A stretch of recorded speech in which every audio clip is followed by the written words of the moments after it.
Akhirnya, teka-teki Arya Saloka kembali ke Ikatan Cinta terjawab buat fans kecewa. Arya Saloka diketahui memilih untuk bermain di series baru produksi Netflix bersama Dian Sastro dan Putri Marino.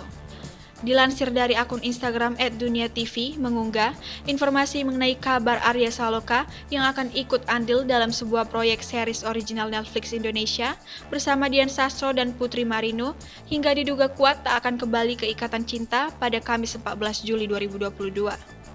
Diketahui, jika Arya Saloka akan segera bergabung dalam sebuah series original dari platform Netflix Indonesia bersama dua artis cantik yaitu Dian Sastro dan Putri Marino. Arya Saloka sendiri akan berperan sebagai Lebas di series original Netflix Indonesia yang berjudul Gadis Kretek. Hal tersebut tentunya membuat harapan masyarakat pupus terkait kabar Arya Saloka yang akan kembali ke sinetron Ikatan Cinta. Namun demikian, aktor yang berusia 31 tahun ini seolah membuktikan jika dirinya mampu meraih kesuksesan lebih dan dikenal secara global melalui proyek series original Netflix Indonesia. Atas kabar tersebut, sejumlah netizen pun ikut memberikan komentar.